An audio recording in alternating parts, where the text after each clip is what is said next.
If only I'd locked the doors sooner, maybe things would have turned out different.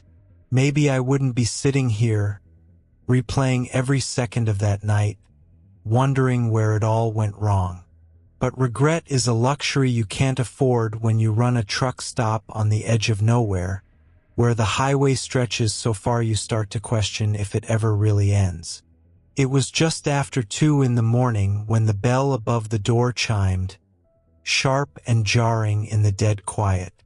I looked up from my paperwork, expecting the usual, someone desperate for coffee, a bathroom break, maybe a pack of smokes.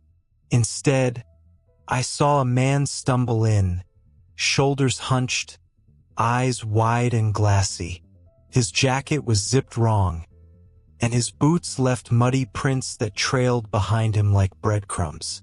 He paused in the entryway, breathing hard, lips moving in a whisper I couldn't quite catch.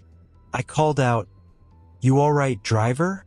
He didn't answer, just kept muttering, voice low and frantic. I caught a few words. "Lost miles. I can't remember. Where did the road go?" And a chill ran down my spine. I'd heard those words before, from others who'd come in looking just as lost, just as hollow. He staggered to the counter, hands trembling as he fumbled for his wallet. I noticed the grime under his nails, the way his knuckles were scraped raw. "You need help?"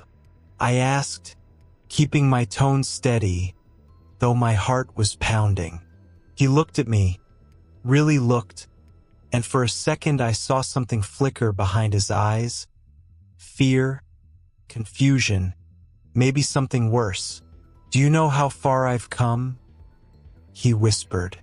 "I can't remember the last sign. The miles just disappeared." I nodded, trying to keep my face neutral. "You're safe here. Sit down. I'll get you some coffee." He slumped into a booth, staring at his hands like they belonged to someone else. As I poured the coffee, I glanced at the clock. The hands seemed to move slower than usual, dragging out the seconds. I knew what was coming. I'd seen it before, and every time I wondered if this would be the night the rules stopped working. Most nights at the truck stop are a study in repetition. The hum of the fluorescent lights, the steady drip of the coffee pot, the low rumble of diesel engines idling outside. I've managed this place for almost 7 years, and I can tell you the rhythm of the night by heart. There's a comfort in the routine, a sense that as long as you keep moving, wiping down counters, restocking shelves, counting the register, nothing can sneak up on you. But comfort is a fragile thing out here. The truck stop sits at the intersection of 2 highways, surrounded by flat fields and a horizon that always seems just out of reach. We're the only light for miles, a beacon for the lost, the tired, and the desperate. The sign out front flickers between "open 24 hours" and a blank, buzzing glow, depending on the mood of the wind. Some nights, it feels like the world ends just beyond the parking lot. My staff is small but reliable. There's Carla, who works the graveyard shift with me. She's got a sharp tongue and a soft spot for stray cats, and she can spot a fake 20 from across the room. Then there's Eddie, our overnight cook, who claims he once saw a tornado lift a semi off the ground. He's always got a story, and most of them are true, at least true enough for a place like this. Tonight, Carla is restocking the cooler, humming a tune I don't recognize.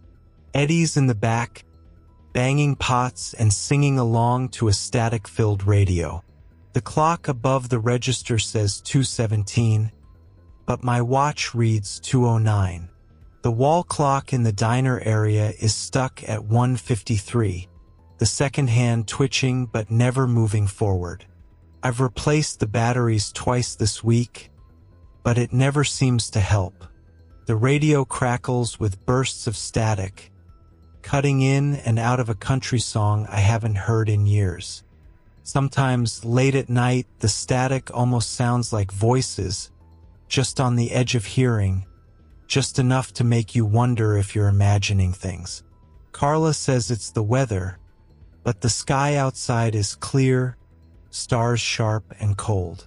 I walk the floor, checking the booths and making sure the condiments are full. The air feels heavy, like a storm is coming, though the forecast promised nothing but clear skies. I catch my reflection in the window, tired eyes, hair pulled back, a face that's seen too many sleepless nights.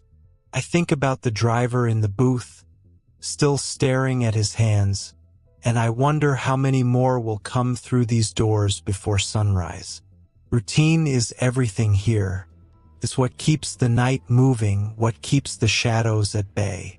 But every so often, something slips through, a broken clock, a voice in the static, a driver who can't remember the miles behind him. And when that happens, you remember why the rules exist.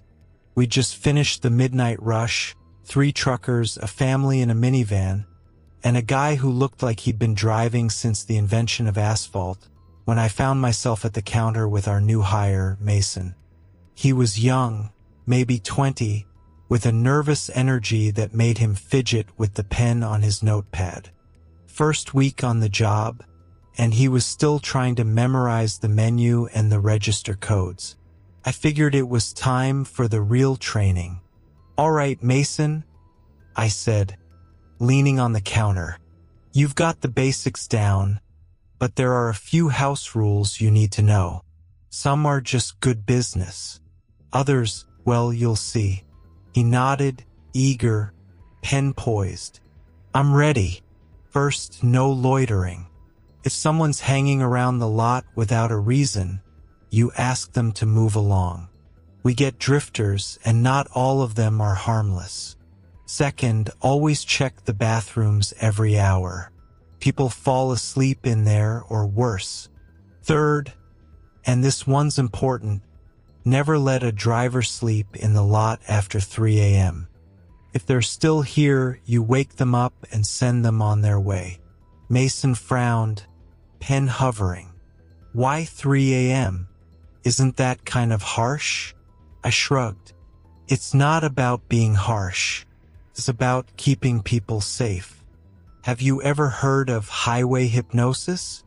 Drivers zone out, lose track of time, forget where they are. Out here, that can get dangerous. We've had folks wake up and not know what state they're in. Sometimes they don't wake up at all." He scribbled a note, but I could see the skepticism in his eyes. "Okay, what else?" "Fourth, if a driver comes in and can't remember the last few miles, you don't let them leave right away. Get them coffee, keep them talking. If they start repeating themselves or if their logbook has gaps, you call me. No exceptions."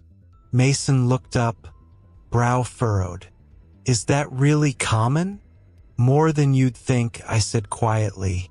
"Fifth, if the lights in the diner flicker 3 times in a row, everyone moves to the back room.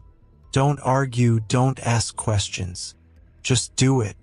Sixth, if you hear static on the radio that sounds like voices, turn it off and unplug it. Don't try to tune it. Don't listen for words." He hesitated, pen lowering. "Are you messing with me?" I met his gaze steady. "I wish I was. Break a rule, pay the price. That's how it works here. Most nights you'll think it's all just stories. But every so often, something happens that reminds you why we have these rules." He tried to laugh it off, but his voice was thin. "So what happens if someone breaks one?" I didn't answer right away. Instead, I glanced over at the driver in the booth, still staring at his hands, lost in thought. "Let's just say you don't want to find out. We had a guy last year, didn't wake up a driver at 3:15.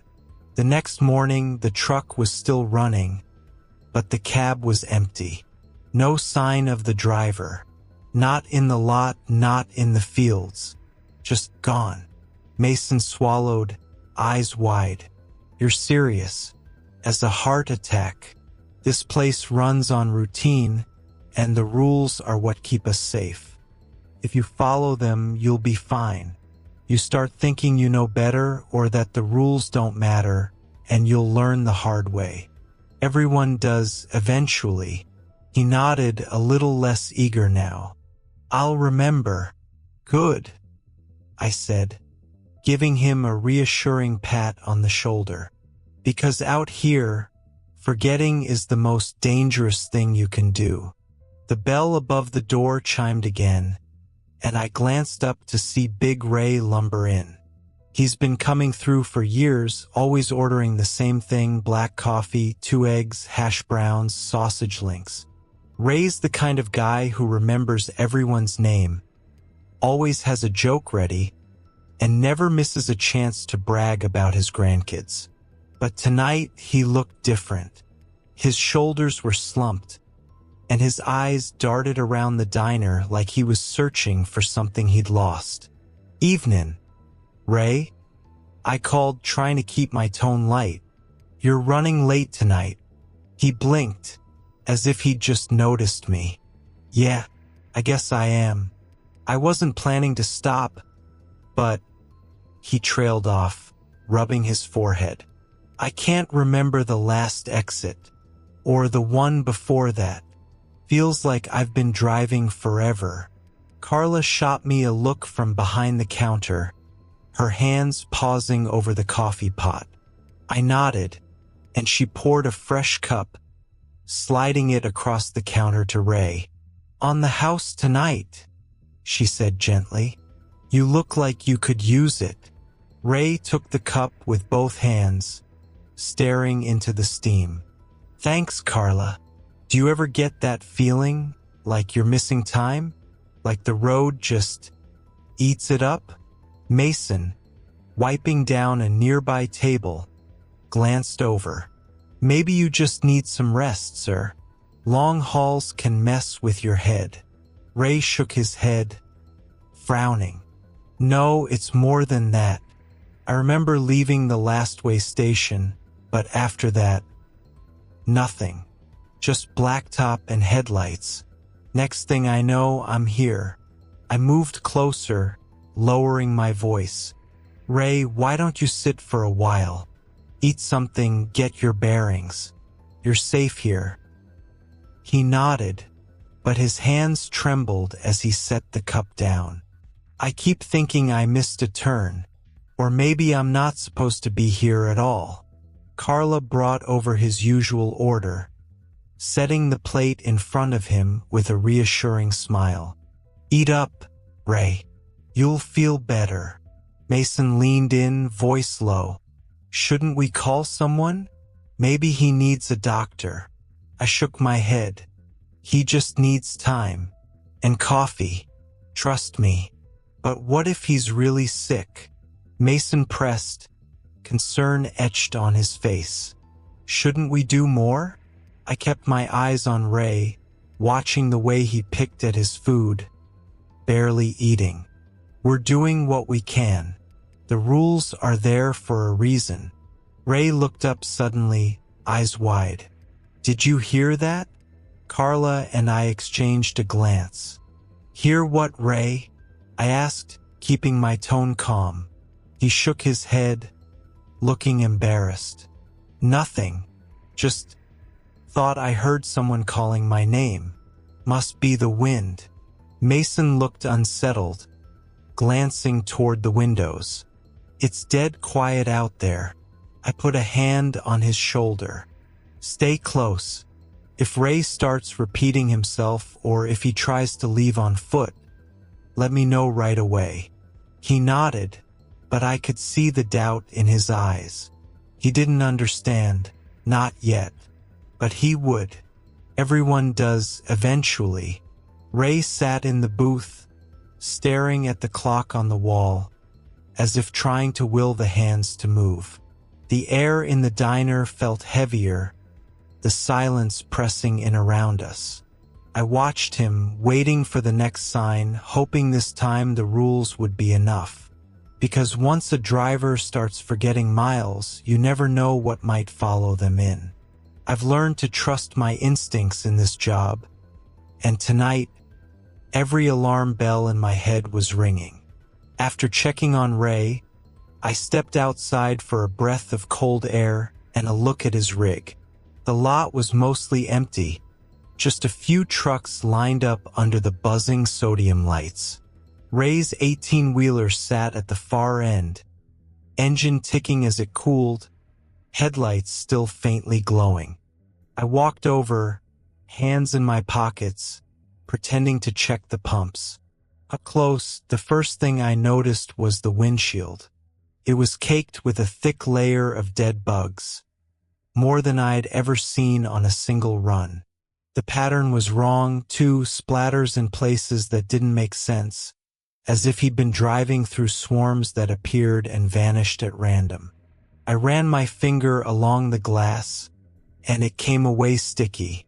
The bugs were fresh, but Ray hadn't been on the road that long, not according to his usual schedule. I circled the truck, glancing at the license plate, the faded stickers, the logbook sitting on the dash. I reached through the open window and flipped it open. The pages were a mess, entries missing, times crossed out, whole stretches of hours unaccounted for. Ray was meticulous about his logs, always double-checking his routes and rest stops. But tonight, it looked like someone had torn out pieces of his memory and left only scraps behind. A shiver ran down my spine. I closed the logbook and stepped back, scanning the lot. The other trucks looked normal, their drivers either asleep in their cabs or inside grabbing a late meal. But Ray's rig felt wrong, like it didn't quite belong. I glanced at the ground and saw his shadow stretching out behind him, cast by the overhead lights. Except Ray was still inside the diner. I blinked, rubbed my eyes, and looked again. The shadow flickered, then snapped back to match the empty cab. I hurried back inside, heart pounding.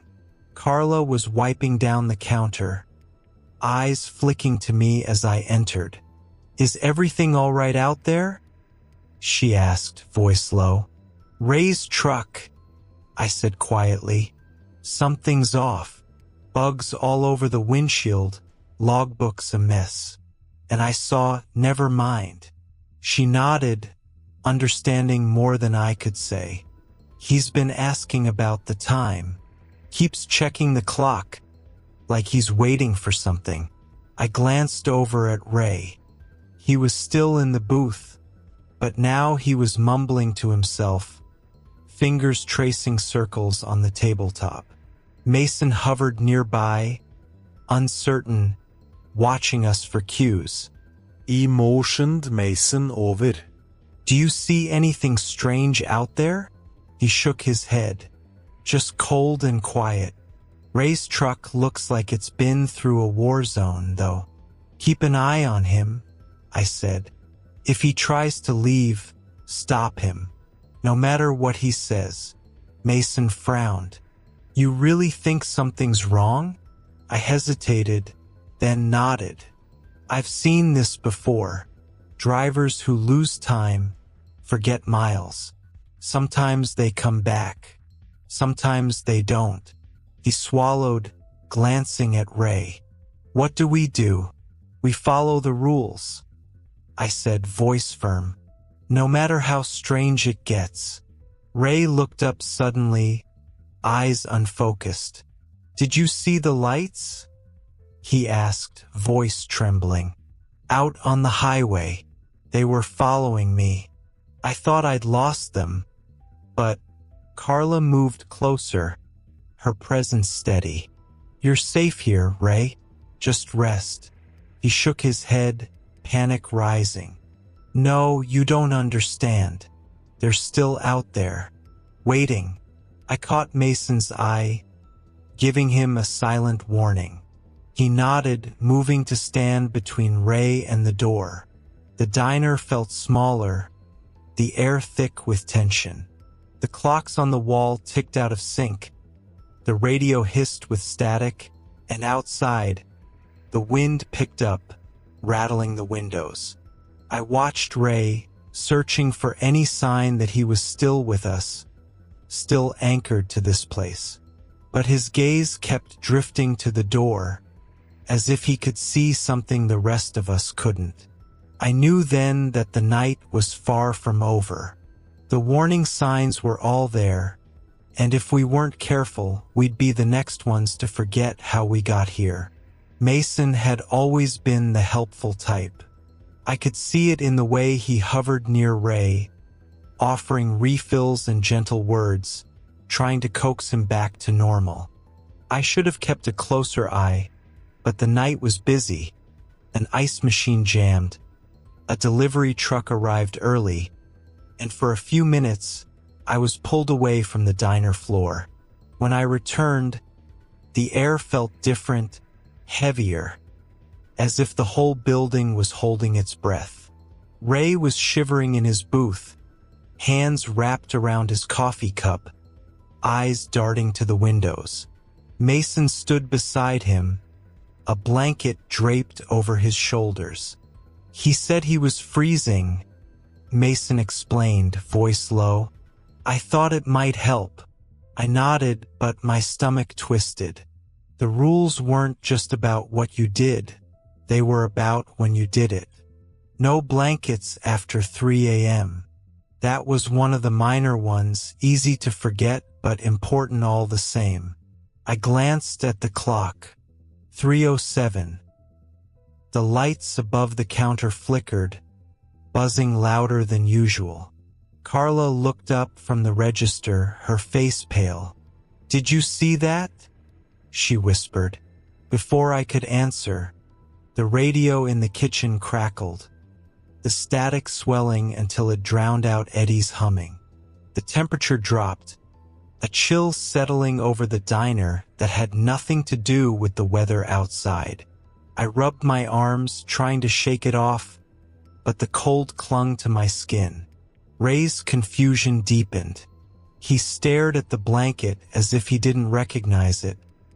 Then at Mason, his expression lost. Where am I? He asked, voice thin. I was just driving. He broke off, eyes wide with fear. Mason tried to reassure him. You're safe, Ray. You're at the truck stop. Remember?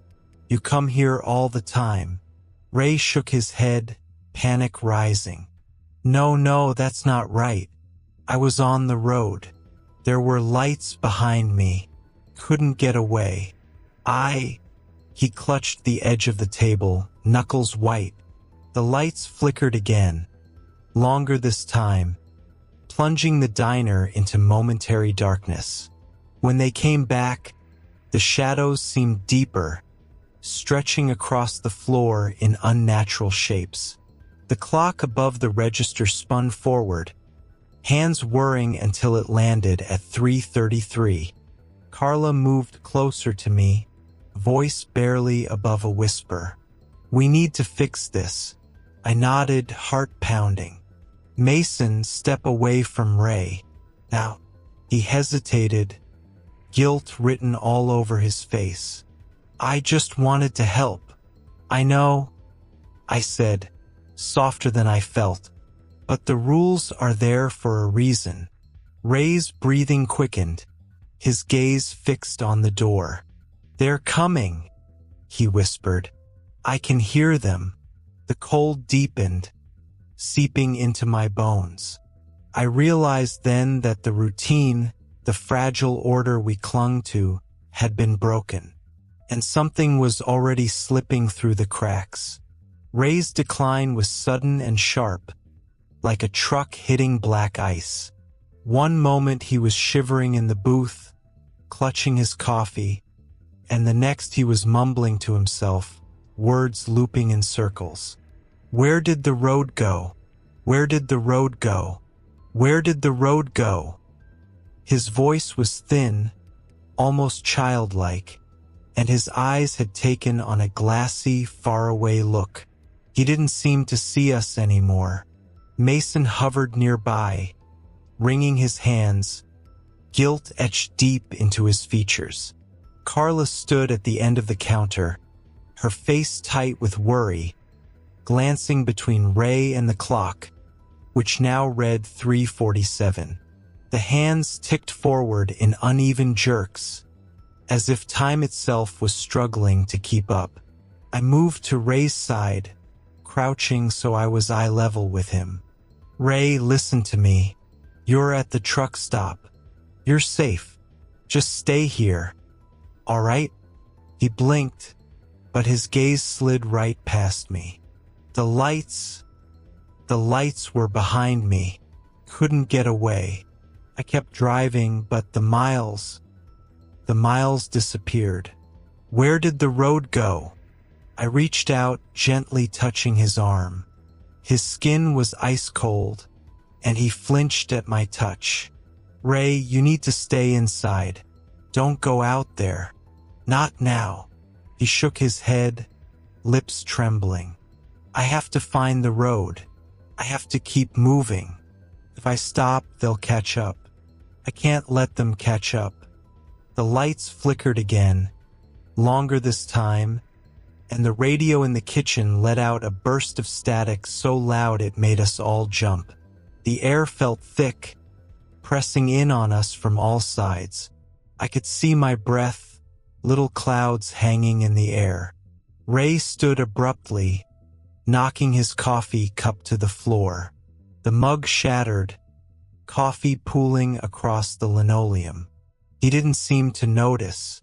He staggered toward the door, moving with a jerky, unnatural gait, as if he was being pulled by invisible strings. Mason stepped in front of him, hands raised. Ray, wait. You can't go out there. It's not safe. Ray didn't even slow down. He brushed past Mason, eyes fixed on the glass doors. I have to find the road. I have to remember the miles. I moved fast, blocking the exit. Ray, stop. You can't leave. Not like this. He stared at me, and for a moment, I thought I saw something else looking out from behind his eyes. Something old and hungry, wearing Ray's face like a mask. You don't understand, he whispered. If I stay, they'll come inside. If I go, maybe they'll follow me instead. The wind howled outside, rattling the windows. The parking lot lights flickered, casting long, twisted shadows across the asphalt. I could see Ray's truck at the far end of the lot, its headlights flickering on and off, though no one was inside. Carla moved to my side, voice steady. We have to keep him here. You know what happens if he leaves. I nodded, heart pounding. Mason, lock the doors. Now, he hesitated, but the look on my face must have convinced him. He hurried to the door, twisting the deadbolt until it clicked. Ray pressed his hands against the glass, leaving smudges that seemed to shimmer in the dim light. They're out there, he said, voice rising. They're waiting for me. If I don't go, they'll come in. They'll take all of us. I stepped between him and the door, forcing him to look at me. Ray, listen. You're not alone. We're here. We'll keep you safe. But you have to stay inside. That's the rule. No one leaves after they forget the miles. He shook his head, tears streaming down his cheeks. I can't remember. I can't remember how I got here. I can't remember where I'm going. The lights flickered again, plunging us into darkness for a heartbeat. When they came back, Ray was sobbing, his body racked with shivers. I guided him back to the booth, wrapping my arm around his shoulders. Carla brought over a fresh cup of coffee, setting it in front of him with trembling hands. "Drink, Ray, please." He stared at the cup, then at us, confusion clouding his features. "Why can't I remember? Why can't I remember the miles?"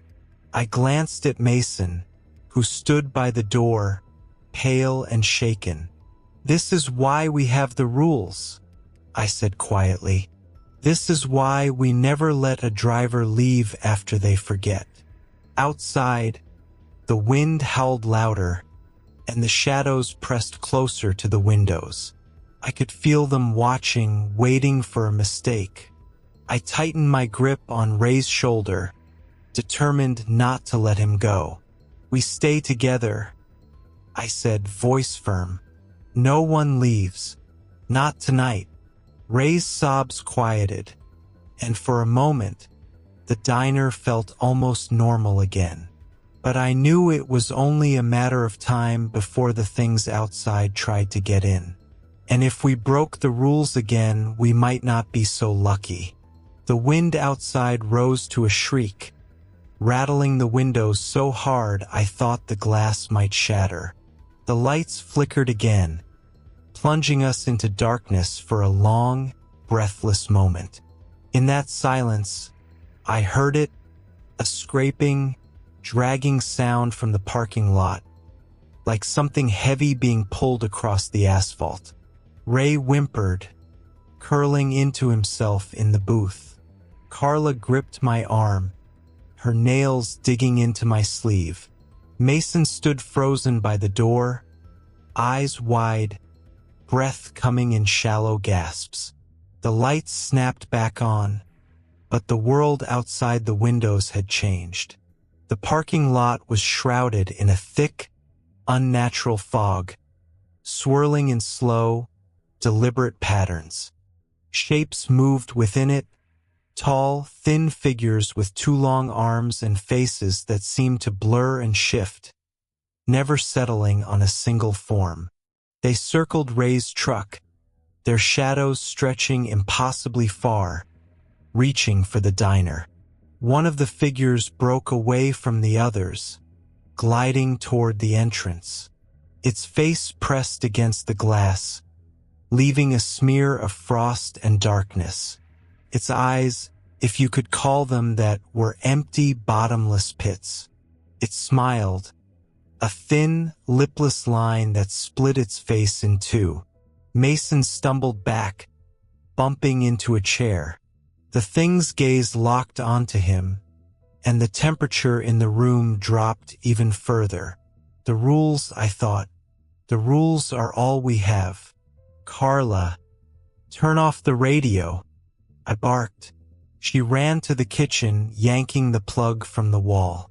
The static died instantly, but the thing at the door only pressed closer, its fingers tapping on the glass in a slow, deliberate rhythm.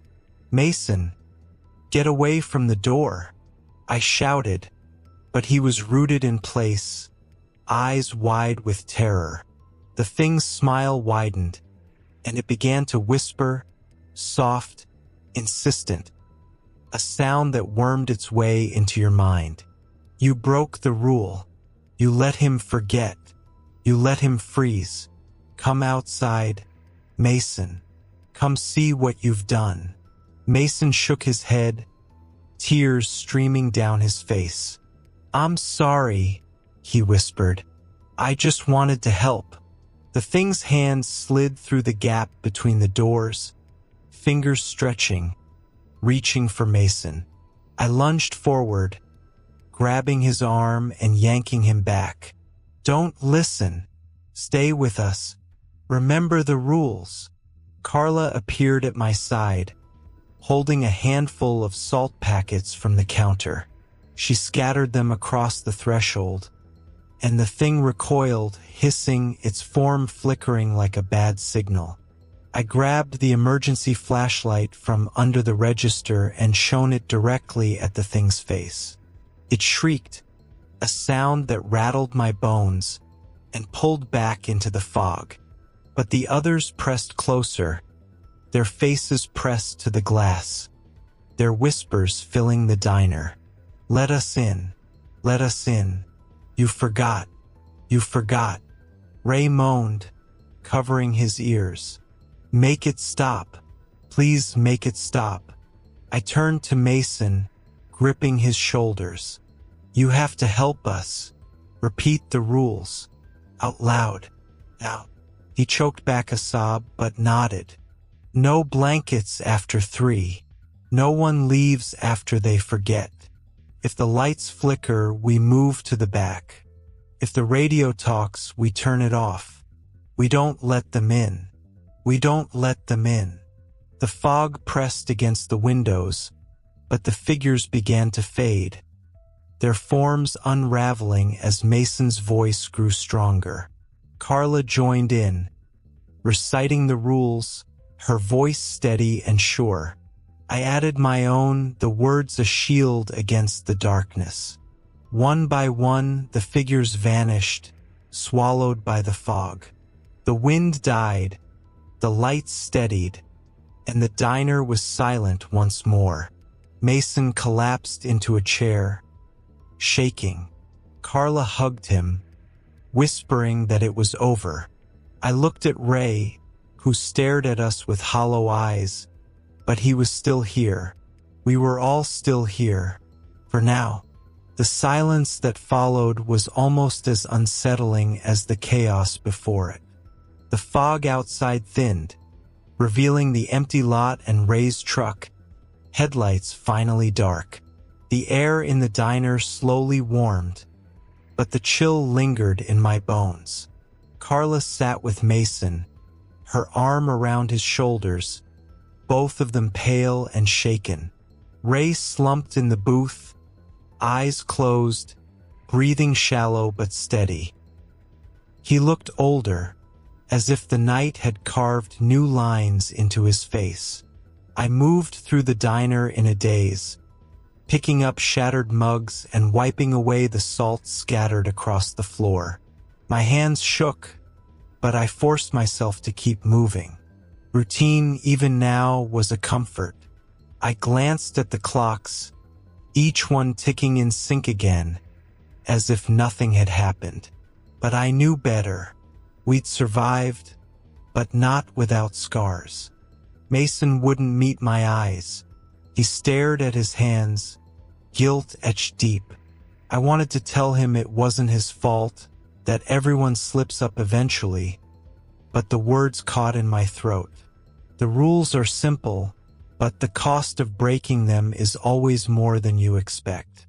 Tonight, we'd kept Ray from vanishing, but something had been taken from him all the same. A piece of his memory, maybe, or a piece of his soul. Carla caught my gaze, her expression tired but resolute. "We did what we could," she said quietly. "That's all anyone can do." I nodded, but the weight of responsibility pressed down harder than ever. Every night, it's the same, watching, waiting, hoping the rules will be enough. I thought of all the drivers who'd come through, all the ones we'd saved, and the ones we hadn't. The burden of keeping this place safe was heavy, and it never really let up.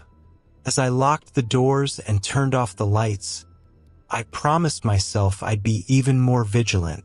The rules weren't just for the drivers, they were for us too. For anyone who called this place a haven, even for a little while. And as long as I was here, I'd do whatever it took to keep the darkness at bay. Dawn crept in slow and gray, painting the windows with a thin wash of light. The world outside looked ordinary again, just a stretch of empty highway, a few trucks idling in the lot, the sky promising another long day. Carla brewed a fresh pot of coffee, her movements quiet and careful. Mason swept the floor, eyes still shadowed but steadier than before. Ray slept in the booth, finally at peace, at least for now. I stood behind the counter, watching the sun rise over the asphalt, feeling the weight of another night survived. The relief was real, but it was never complete. Out here, you learn that peace is only ever borrowed, never owned. The bell above the door chimed, sharp and familiar. I turned to see a new face, a young woman in a faded denim jacket, hair pulled back, eyes rimmed with exhaustion. She hesitated in the doorway, blinking at the sudden warmth, clutching her keys like a lifeline. "Morning," I called, forcing a smile. "Rough night?" She nodded, voice barely above a whisper. "I think I missed my turn. I can't remember the last few miles. My GPS just stopped working." I felt the old chill return, subtle but unmistakable. The cycle was starting again. I poured her a cup of coffee, sliding it across the counter. "You're safe here," I said, the words practiced but sincere. "Just sit for a bit. Let me know if you need anything." Carla caught my eye and I nodded. Mason hovered nearby, listening, learning. I reached for the battered rulebook we kept under the counter, the pages worn thin from years of use. As the new driver settled into a booth, I prepared to explain the rules once more. I wondered, as I always did, if this one would listen, if she'd understand before it was too late. Out here, the road never really ends, and the dangers never truly disappear. All we can do is keep the lights on, keep the coffee hot, and hope that the next lost soul who stumbles in will hear the warning in time. Because the rules are simple, but surviving the night, that's something you have to learn for yourself.